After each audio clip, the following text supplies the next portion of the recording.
Allez, on regarde la 1/5e FG, c'est la Sportline en 500, en 510, c'est une 4 roues motrices. C'est un châssis qui a reçu pas mal de transformations. Ici, on voit un renfort sur le pare-choc avant. Il y a une énorme plaque de carbone qui vient renforcer le châssis. Ici, on le voit bien, on le voit bien. On voit très très bien. Il a reçu des chapes aluminium sur les triangles avant, ici. Et également sur l'arrière. Des très très belles pièces en aluminium. Ici, c'est le carburateur option WT 990. Le WT 990. Monté sur roulement. Ça permet de prendre le E10, tu m'as dit? Ouais, avec les nouvelles membranes. Voilà, il y a des membranes spécifiques pour l'essence E10. Et diaphragme en inox aussi.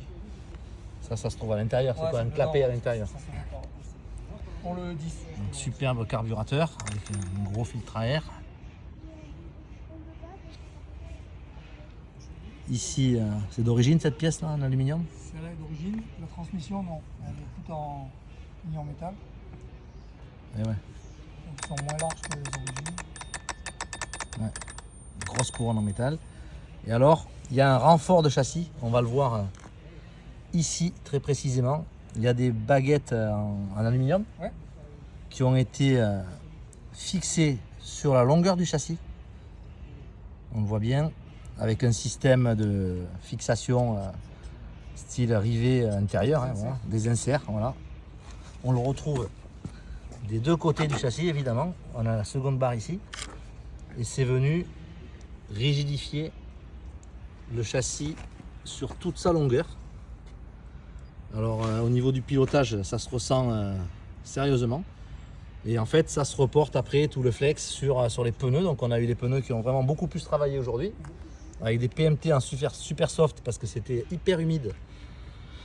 Mais presque, ils ont chauffé. Donc ici, on voit le grain là, ils ont chauffé à l'intérieur.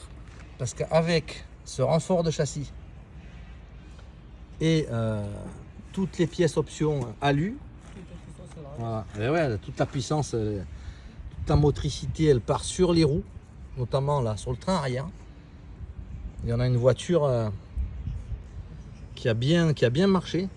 Mais on a une usure un petit peu prématurée ici sur l'intérieur du pneu. Ben ouais, ça joue par rapport au virage, mais bon, ça a un peu chauffé quand même. Tu le vois sur le grain du pneu. Ouais, le grain. Par rapport au soft avant, on voit bien. Voilà. Les soft avant, ils sont bien restés. Il y a une direction assez phénoménale, là. On l'a vu tout à l'heure, avec ces cerveaux HV digital. Ils font combien? 40 kg chacun? 44 et il y en a 2 sur la direction. Ouais. Donc, quelque chose d'assez impressionnant, qui est très très vif. Voilà, il y a un accu IP 6200 ici pour alimenter toute la partie électronique, tous les cerveaux.